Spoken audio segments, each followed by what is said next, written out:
Hi, this is Andrew Weissmann. I am going to do my weekly feature, which is to field some of the top questions I got, the most interesting questions. I can't possibly cover all of them. I'm so sorry. But there were some overlapping themes, so I'm going to try and get to those and then give you the best answers I can to those questions. One of the things I did notice is because there's so much coming at us, sort of fast and furious, that the questions sometimes are wonderful because they're really big picture. But other times, and I see this a lot in the media, everyone's sort of chasing one particular event that's just happened, and then another particular event that's just happened, and another particular event that's just happened. And there isn't enough time to sort of step back and think of the whole and what's really going on and the effect of all of this together. So let me give you one very quick example of that before I turn to the questions and answers.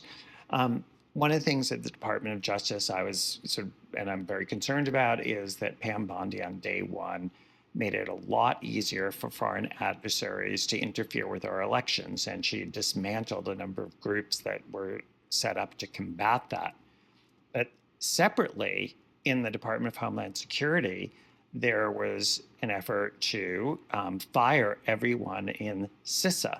CISA's responsibility within the Department of Homeland Security is domestic election interference. If you remember, the head of CISA had actually, during the Trump 1.0 administration, had said that with respect to the election, that Donald Trump said there was fraud in the election, the head of CISA, his own appointee, said, no, there isn't. So if you put those two things together, you have Pam Bondi taking all these steps with respect to election interference, and making it a lot easier for foreign adversaries within the Department of Justice. But the same thing was going on also in the Department of Homeland Security. So it's really useful to step back and think of everything as a whole. So without further ado, I'm now going to turn to some of your questions this week. Okay, so here's a question I got, which I just loved. Lying in office. How can Trump and Musk repeatedly lie to the American people without consequences?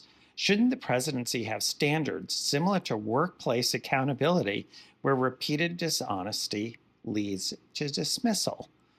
So, what I love about this question is when I was a former federal prosecutor, there are actual laws that make it a crime to lie. And I find it very interesting when we decide to criminalize something, and when we decide not to. So, for instance, it is a lie, it is a crime to lie when you are under oath in a federal proceeding or a state proceeding, commonly known as perjury.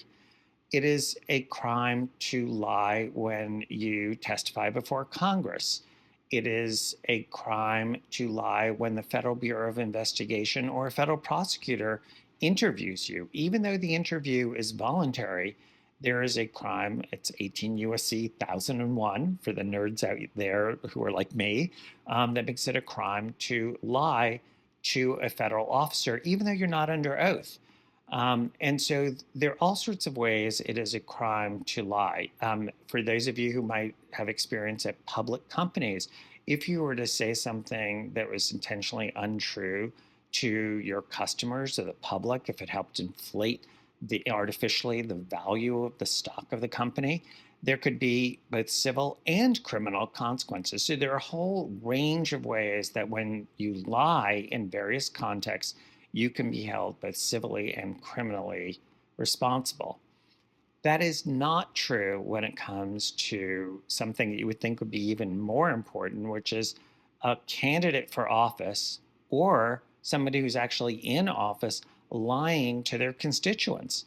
So there could be the president, it could be, since I live in New York City, the mayor of the city of New York, who you may have heard is in some hot water.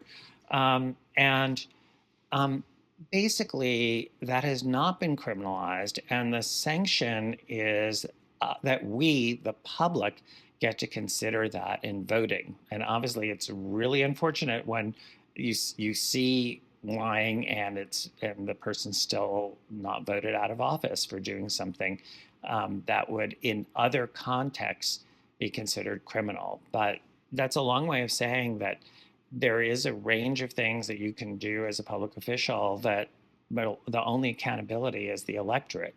I should finally point out that public officials, if they lie to get campaign contributions, that also is a way that they can get into criminal and civil hot water. But in general, the law is really sort of split as to circumstances in which you can be in trouble and circumstances where you are not in trouble in terms of the law. And there's only sort of the ballot box to deal with that situation. Whether that ever changes, we'll see.